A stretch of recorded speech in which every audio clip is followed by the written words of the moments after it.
Paz do Senhor. Vamos orar. Pai, obrigado por esse momento, que Teu Espírito Santo possa falar conosco, possa nos dar discernimento da Tua palavra. Amém. Queridos, eu tenho desafiado por Deus a encontrar um caminho para esse tempo da nossa vida. E com certeza posso ver Deus, fazer e falar muitas coisas bacanas, fortes. E uma das coisas que a gente tem caminhado e visto, desde o primeiro dia, desde o primeiro momento em que nós começamos a falar, e que Deus nos trouxe para essas lives, que Deus nos trouxe para esse isolamento. E nós estamos já há 33 dias isolados numa casa em Lagoa Santa.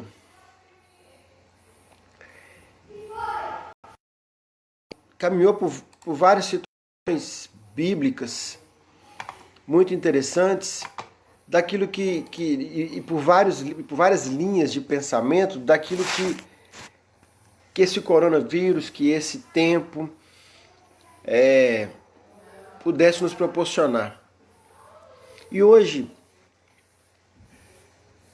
na minha meditação, no meu processo, ouvindo várias situações daquilo que Deus tem para mim, para você, eu quero trazer essa mensagem para o nosso coração, para o seu coração. Ele não veio para nos matar, ele veio para nos fazer viver. Interessante isso. Esse vírus não veio para nos matar, pelo contrário, ele veio para nos fazer viver. Não com uma visão individualista, porque eu sei que há pessoas que estão quebrando, eu sei que há situações ímpares acontecendo, mas eu quero maximizar a situação como um globo, porque não é só nós que estamos aqui no Brasil gemendo, mas há lugares muito piores do que aqui no Brasil. Mas que também, eu creio que eles viverão após esse momento de tamanha necessidade. E eu quero compartilhar com você o texto de Juízes, capítulo 2, verso 7, que diz o seguinte: E servia o povo do Senhor todos os dias de Josué, e todos os dias dos anciões que ainda sobrevieram depois de Josué, e viram toda aquela grande obra do Senhor que fizera Israel. Faleceu, porém, Josué, filho de Nun, servo do Senhor, na idade de 110 anos, e sepultaram no terno da sua herança, em Timote-Heres, no monte de Efraim, para o norte do monte Goás. E foi também congregada toda aquela geração a seus pais. E outra geração após levantou.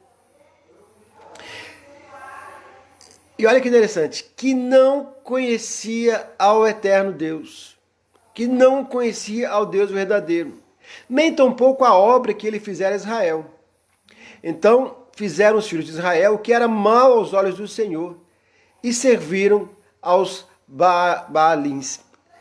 Como que pode uma nação que veio do Egito, com Deus que livrou eles no deserto, que conduziu a Jericó, que destruiu as muralhas, como que pode uma geração não conhecer a Deus? Como que nós construímos esse entendimento?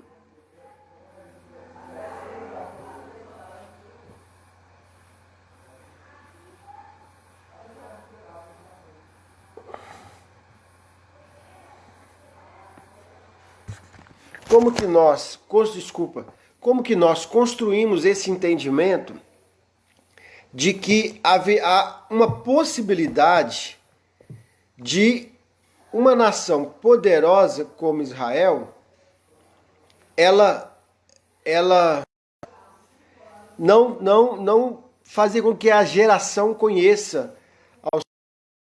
E eu quero trazer isso para essa reflexão dentro de um processo, né, maravilhoso que Deus nos trouxe nessa noite, né, que Deus está colocando para mim e para você nessa noite. Então eu quero começar dizendo isso. O coronavírus para nos matar, né? Ele veio para que nós possamos ter vida. E aí eu quero desenvolver várias situações, né, que você está vivenciando, que você está vendo, para que você possa refletir. Né? São várias perguntas. A primeira pergunta que eu quero colocar para você é isso. O coronavírus iniciou a crise no Brasil? O coronavírus iniciou a crise na sua casa? Iniciou alguma crise nas empresas? Ela iniciou uma crise nos nossos governos? Ela iniciou alguma crise financeira que paira sobre nós? Com certeza, ela não iniciou nenhuma crise. Ele não iniciou nenhuma crise. Ele aflorou esse tempo, ela aflorou várias crises. Ela fez florescer, trouxe, né, luz a muitas situações que estavam em trevas, a muitas situações que estavam em escuridão, situações que já existiam, mas que estavam silenciadas, que estavam na escuridão, silenciadas. E esse é o ponto. E muitas dessas situações estavam a ponto de explodir. Muitos relacionamentos, muitas coisas já estavam a ponto de explodir. Então eu creio que o coronavírus ele é um antídoto para muitas situações. Ele é um botão que startou várias crises sobre esse planeta, que elas viriam acontecer uma hora, ou que nos iam levar a um esquecimento de Deus. Se você olhar hoje nossos adolescentes, se você olhar hoje nossos jovens, é uma geração que não teme ao Senhor na sua totalidade. Se você olhar a Europa e parte dos Estados Unidos, se você imaginar as questões americanas, né, o filme Deus Não Está Morto, você imaginar situações em que dentro dos Estados Unidos você não pode falar de Deus, das faculdades, então você está caminhando para uma geração que vai esquecer de quem é Deus. Eu não estou falando que eles vão esquecer Deus em si. Quem é Deus? Então, eu creio que Deus, na sua infinita sabedoria e no seu grande propósito, ele permitiu e criou esse plano para que nós pudéssemos, de alguma forma, entendermos os processos e entender a grandeza do seu amor por nós, para que nós não venhamos, assim como Josué teve que, 400 anos após a conquista de Jericó, perder toda a sua conquista, porque o povo distanciou e esqueceu de Deus. Então algumas coisas que o coronavírus alertou, que o coronavírus, né, floresceu. Primeiro, ele trouxe um alerta do controle da China sobre o mundo. Várias situações que nós estamos questão, né, tudo é na China, tudo é fabricado na China, né, por causa da sua mão de obra barata. Então as coisas são fabricadas na China. O que é que floresceu nesse tempo de isolamento social? Várias situações mal resolvidas, problemas que estavam escondidos, mágoas, rancores. Ele veio trazer restauração a lares dos quais não haviam comunhão há muito tempo. Veio estancar igrejas que estavam sangrando. Veio famílias que tinham pequenas empresas que não lucravam, mas não tinham coragem de fechar. Pequenas empresas que estão fechando são empresas que não davam lucro e muitas vezes a pessoa pagava para trabalhar e acabou tendo a oportunidade de sem expor um fracasso, uma vergonha. O que o coronavírus aflorou? Aflorou, né, uma sociedade que não planeja, que não tem reservas, que vive do prazer do momento, que não pensa no amanhã, por uma sociedade egoísta, individualista, capitalista. Veio expor o dentro das nossas casas, casais que não se toleram, que não trabalham em equipe, e às vezes o trabalho é uma válvula de escape, porque o homem não consegue ficar em casa, a mulher não consegue ficar em casa. Então eu dei aflorar isso, porque muitas mulheres,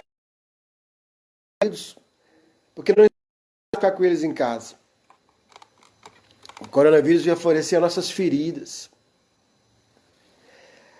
para as pessoas mais íntimas, porque muitas vezes nós abrimos para os que estão no trabalho, abrimos para aqueles que estão na rua, mas não abrimos para a nossa casa. Acaba que para nós temos que abrir para as pessoas que nós amamos. Então isso não veio para nos matar, para nos fazer viver. Não foi a igreja que trouxe isso. Qualquer outro sistema. Foi um vírus que nos fez acuar, que nos fez acovardar, que nos fez despertar, que nos fez nos aproximar. Falamos em morrer para Cristo, mas acuamos diante da ameaça. Foi um vírus que fechou as igrejas, que parou a moeda, mas foi um vírus também que fez a terra produz de graça o alimento plantado. Mas havia um capitalismo, um consumismo terreno. Deus fez a terra descansar. Deus fez os rios se limparem. Deus deu um fôlego para a natureza. Desencadeou uma parada geral. Até do abraço nós sentimos falta. Nos colocou em casa, onde muitos fugiam, onde muitos não querem estar, onde muitos são desconhecidos, onde os filhos não conhecem os pais e os pais não conhecem os filhos.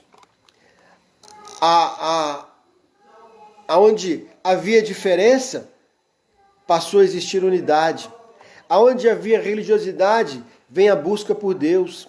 Aonde não havia diálogos, começou a surgir conversas.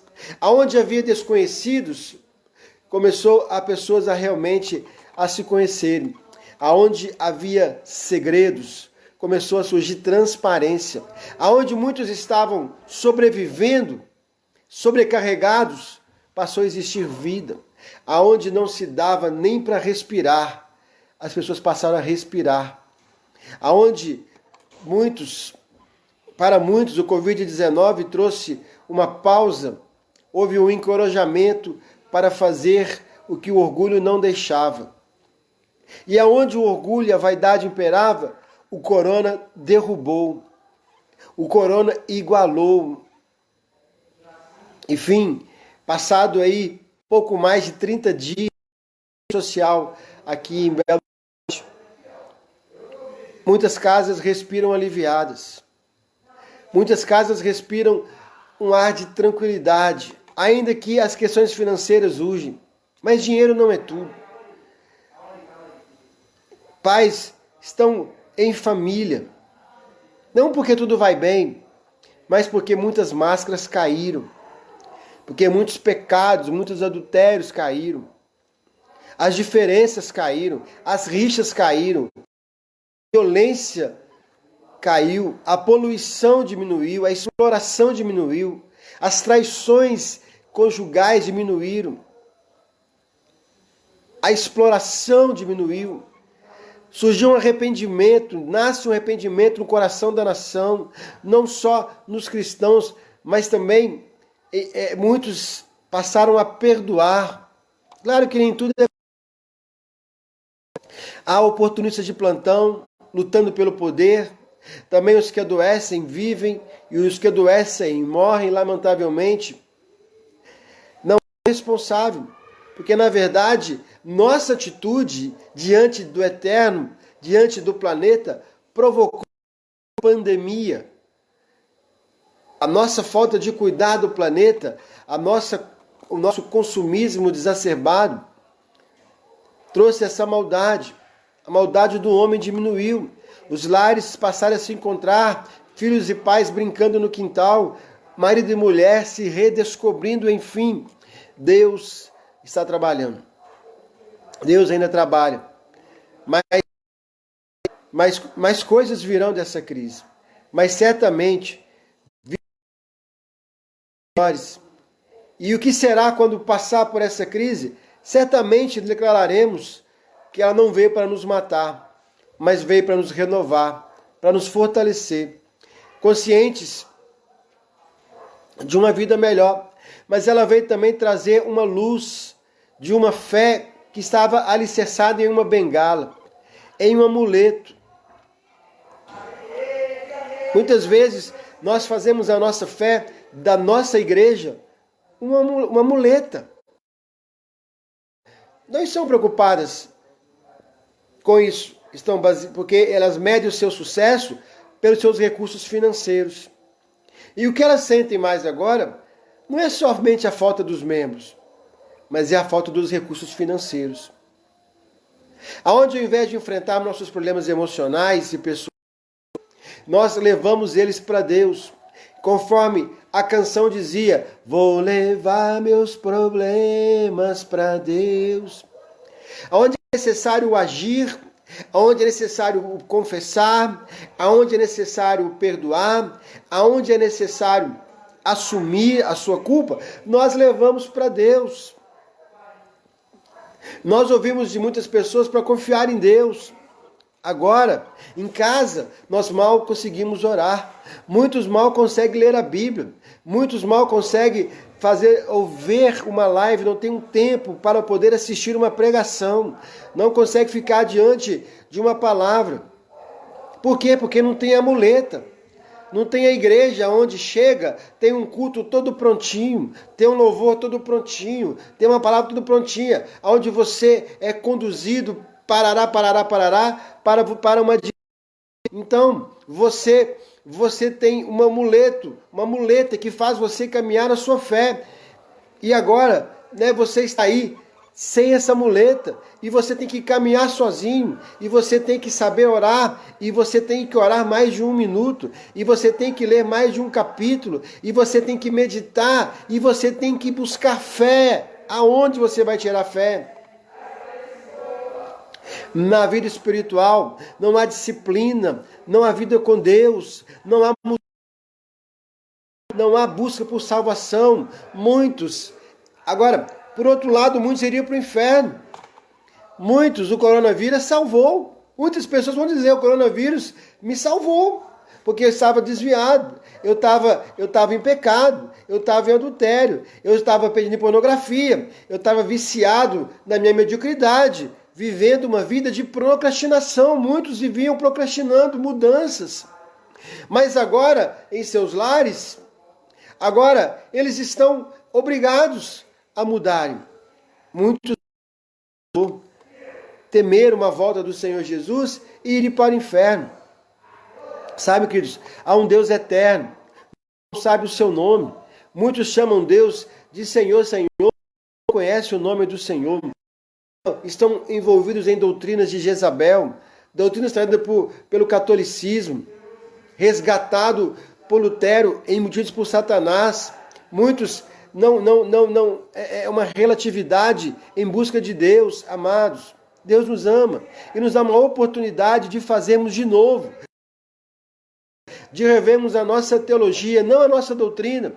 Muitos não vivem sem pastores, sem seus gurus, sem seus profetas.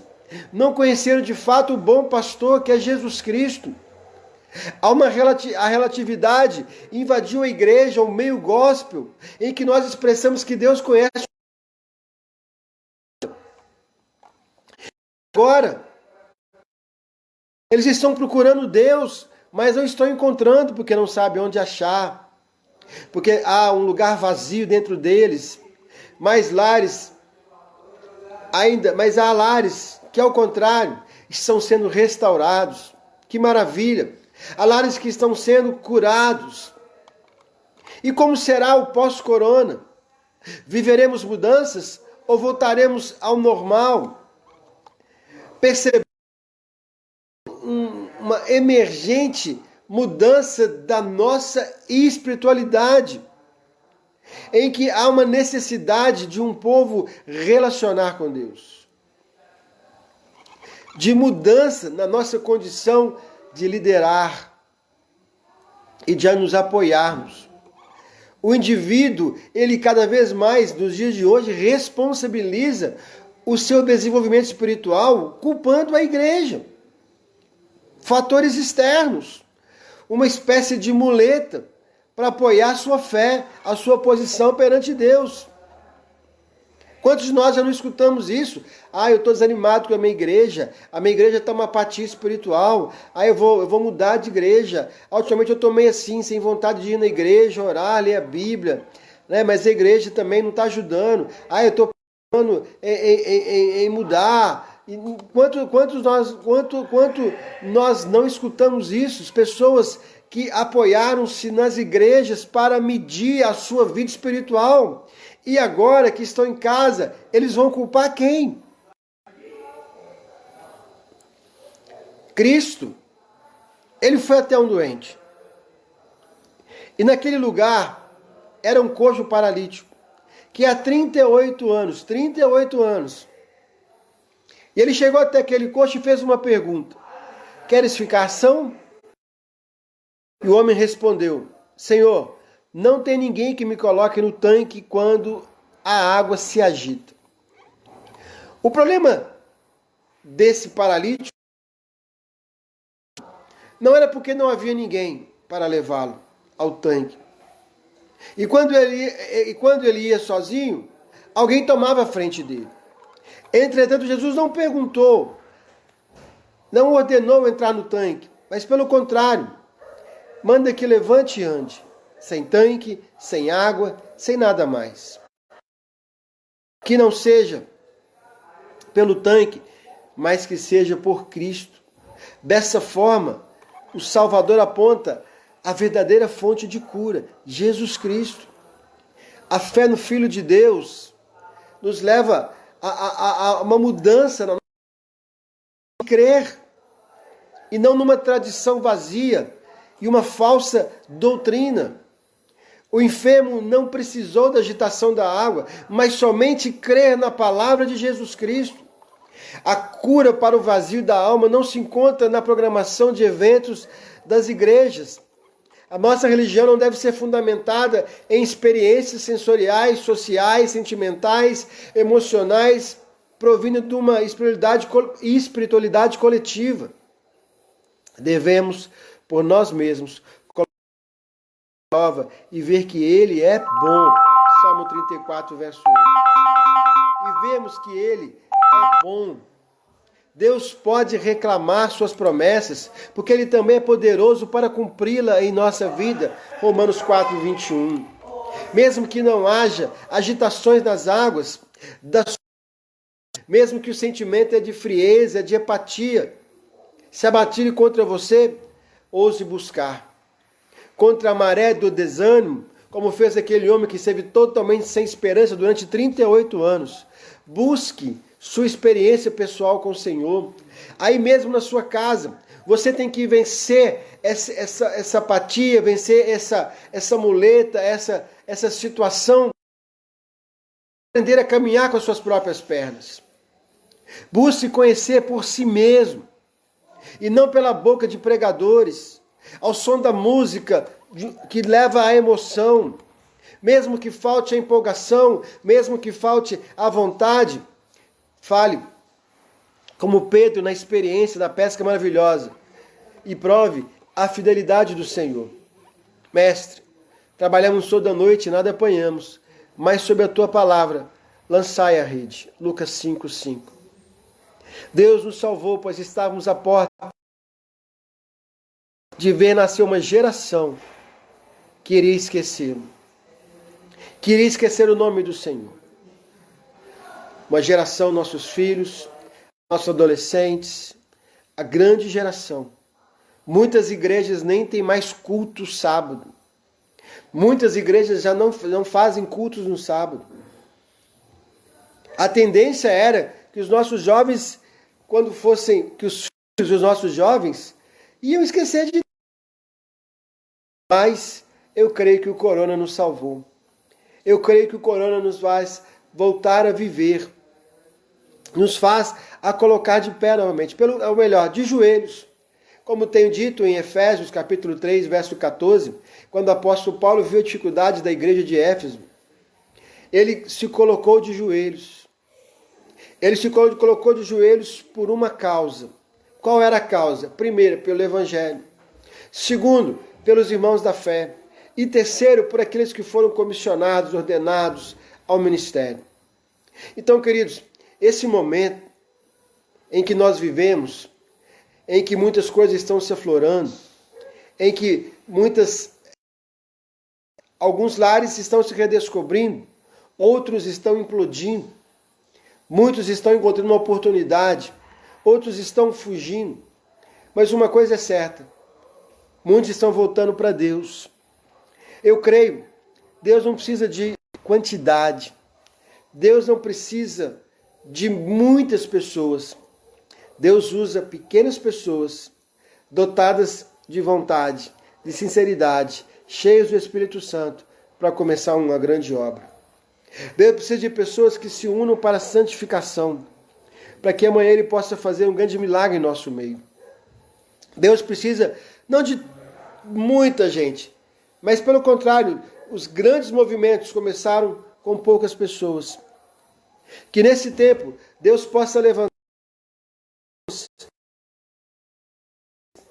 que pais possam olhar para dentro dos seus lares e ver o quanto eles foram omissos, não só na educação, mas na educação cristã. A doutrina errada entrou nas escolas, entrou nas faculdades e dispersaram nossos filhos. E aonde isso ia parar? Agora, nas nossas casas, nos nossos lares, nós possamos conduzir os filhos para temer a palavra do Senhor, para temer a vontade do Senhor, para se entregar à vontade do Senhor. Que nós possamos, com autoridade, levar nossos filhos a uma fé maior no Senhor. A geração, ela é fundamental. Oséias, ao momento do livro de Oséias, que a Bíblia fala que Deus rejeitou a geração dos pais e dos filhos. Possamos atentar para isso. Nós vemos uma geração que muitos pais não deixaram seus filhos fazer missões. Preferiram colocar na faculdade. Preferiu a segurança de uma faculdade do que depender do Senhor. Eu testemunhei isso no meu ministério. Muitas pessoas que tinham largado tudo para servir a Cristo voltaram e caminharam para suas faculdades. E agora elas vão repensar o seu chamado, repensar o seu ministério. Alguns vão parar, sabe por quê? Porque a igreja é a muleta. Se a igreja não dá a direção, eles não sabem o que fazer. Se a igreja não desafia, eles não fazem nada. Se a igreja não os move, eles não fazem nada. Então, muitos vão ficar parados, porque a muleta está parada. Mas existe um povo, existe um grupo, existe um time que não confia naquilo que as igrejas só falam, mas em Jesus Cristo, como bom pastor. Eles também são comandados pelo Senhor, e pelo Senhor eles vão fazer as suas obras, e eles vão fazer com que o Evangelho do Senhor cresça, e eles vão fazer com que os irmãos da fé se fortaleçam, e eles vão sair às ruas e cuidar das ovelhas que o Senhor as concedeu. Então, eles não têm uma dependência de uma igreja que está estacionada, eles têm uma dependência de uma igreja invisível, de uma igreja que depende do Senhor. Muitos vão encontrar a vida porque vão perceber que estavam estacionados numa visão de um homem, que estavam estacionados numa visão denominacional, que estavam estacionados numa visão de uma igreja local. E o chamado deles é muito maior do que isso. E o chamado é muito maior. Muitos estavam tão ativos nos ministérios, que agora não sabem o que fazer. Porque não tinham tempo nem para orar em casa, não tinha tempo para ler a Bíblia em casa, e agora eles estão totalmente perdidos, com saudades da igreja, mas não com saudades De Deus, porque Deus não está longe. Porque Deus não está longe, Deus está a um braço de distância, o reino dele está a um braço de distância. Mas eles estão com saudade da igreja, não de Deus na igreja, mas da estrutura que eles construíram. E eles não conseguem buscar Deus na casa deles, eles não conseguem invocar o nome do Senhor, eles não conseguem receber, sentir o Espírito Santo, eles não conseguem se derramar. Por quê? Porque tem um apelo emotivo da adoração, daquilo que eles fazem. Sentem falta de fazer aquilo que eles costumam fazer, dos seus papéis administrativos muitas vezes.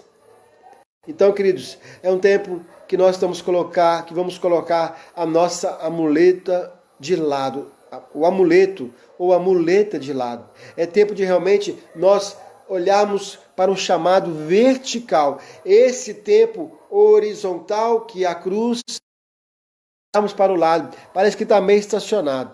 É o tempo agora de buscarmos a Deus na vertical, de você sua casa, para que seus filhos possam ver a autoridade de Deus na sua vida. É tempo de você se consagrar, de jejuar, de ler a Bíblia. É tempo de você invocar o nome do Senhor. É tempo de fazer como Elias, invocar o nome do Senhor na sua casa.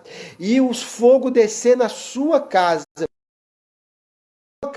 Porque você é um sacerdote do Senhor. E é tempo de você fazer fogo aí na tua casa, de juntar lenha na sua casa. De você que é um queimador de incenso, de fazer com que o louvor na tua casa suba, que a oração suba, que você exprima a sua vida para Deus. É o tempo de você mostrar que você não é alguém baseado numa muleta dependente de um sistema religioso para falar com Deus. Então, querido, esse coronavírus não veio para nos matar. Ele veio para nos fazer viver. Qual era o grande desafio? Ficar em casa. Qual é o grande desafio? Entrar no lugar secreto e falar com Deus. O grande desafio? Reunir a sua família. Viver em família. Queridos, tantos pastores tentaram isso. Tantos congressos tentaram isso. Tantas pessoas tentaram isso. Não conseguiram. Então, a permissão divina que viesse esse isolamento social, que nos isolou de tudo aquilo que nos impede de viver em família. E nós vamos um dia dizer e agradecer. Lamentarmos os nossos mortos? Sim, mas agradecer, porque muitos passaram a viver. Muitos eram escravos de dinheiro, muitos eram escravos de salários altos, muitos eram escravos de uma vida das quais não tinham prazer para manter um certo status. E eles agora vão simplificar. Eles vão aproveitar a oportunidade e perceber que melhor é você estar perto de quem você ama, é estar perto de quem você curte, do que ter uma vida de trabalho e no final não estar nada, não receber nada. Muito no início disso tudo, eu falei muito sobre Ageu, sobre a reforma de Ageu, sobre Deus despertar o povo para cuidar do templo. E eu vi que esse tempo passou e nós não demos imediato como o povo deu. Quando Ageu profetizou a Josué e a Zorobabel, em 24 horas eles mudaram a história deles. Mas não foi o nosso caso. Então, queridos, que Deus possa nos abençoar. E eu quero convocar você para um desafio, chamado Desafio 3x3. É um desafio de oração.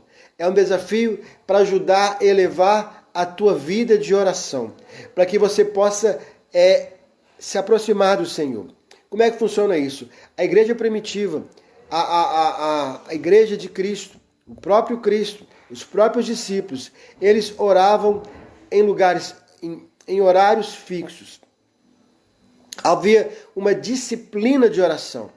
E eu quero então desafiar você a estabelecer 3 horários, de manhã, de tarde e à noite.